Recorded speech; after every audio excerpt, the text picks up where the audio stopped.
Hello everyone and welcome. In this video I'm going to be designing an underground module in Bricklink Studio. Let's go over some design features and put something together. Hello there.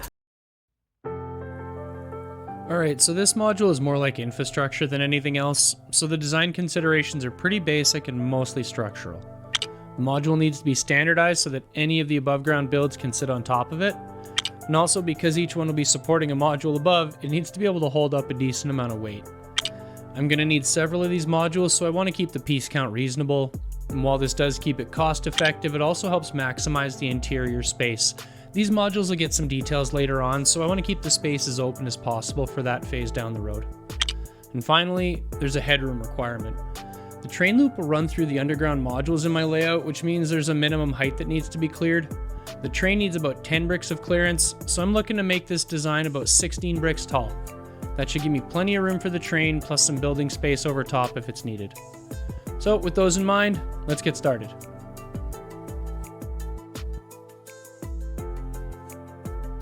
I'm going to use mills plates for my layout, so that's where I'm starting. These are just standard mills plates, there's nothing special to point out here. I won't be going over mills plates in detail here, but I'll have a link in the description to a mills plate tutorial if you aren't familiar with how that works.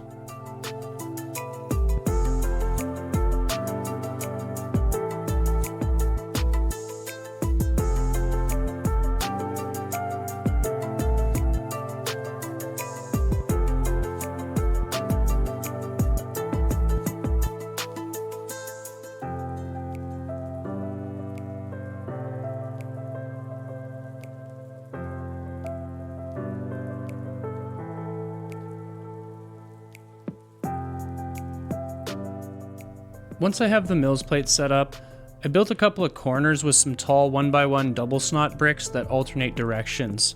This takes care of the height requirement right away and uses minimal space. I placed a 2x2 center bracket at the bottom to better attach the column to the mills plate, and then built the side out from there. The idea is to SNOT build the corner columns in two directions to give them extra strength and stability for supporting the builds above.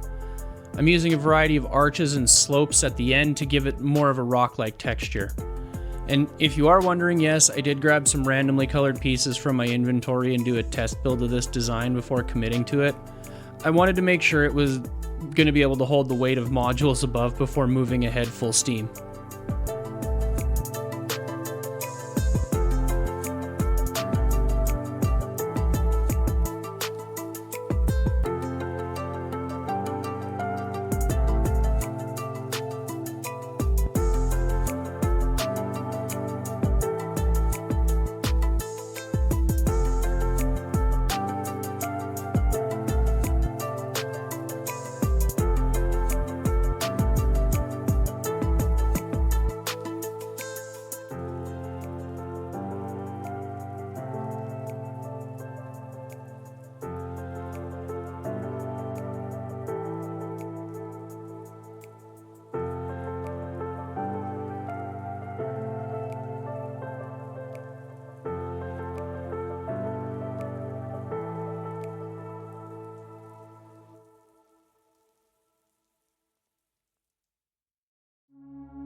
The second column is just a mirror build of the first.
After building up a couple of columns, I had to stabilize them by connecting them across the top. I used the same tall 1x1 double SNOT bricks off the columns in alternating directions. A tiled off 1x12 plate secures the two columns together. I placed 2x2 jumpers in each corner for aligning and securing a module above, and the top is then tiled off to lock the build together and for additional support above.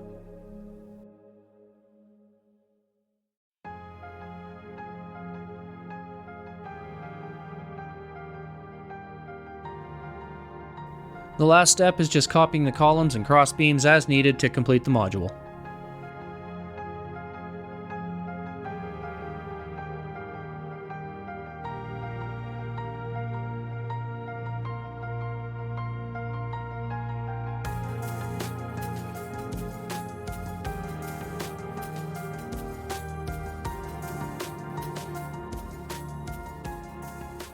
And here's the finished design. But that's not quite the end of what I need. As mentioned earlier, the train loop will run through these modules. The track ballast extends to 3 studs away from the edge and makes the base of the column design too big. I needed a second column design with a slimmer base to allow for the tracks to pass by.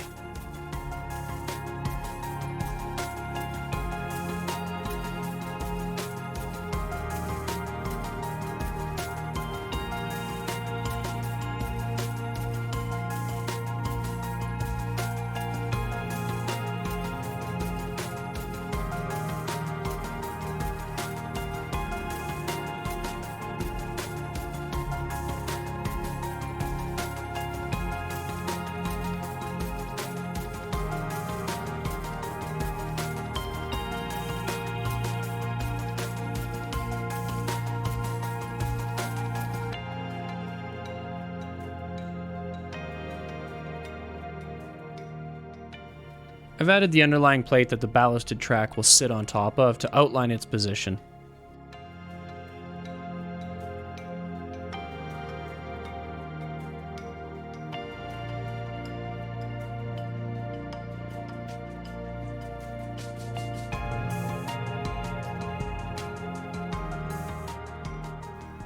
And that's about all there is for these designs. While these aren't fancy, they are foundational, and they'll go a long way to getting the layout started. And that's all for this video. Thank you so much for watching. Please subscribe to the channel to keep up with the progress, like this video if you enjoyed it, and check out some of our other videos. As always, keep on building. Bye for now.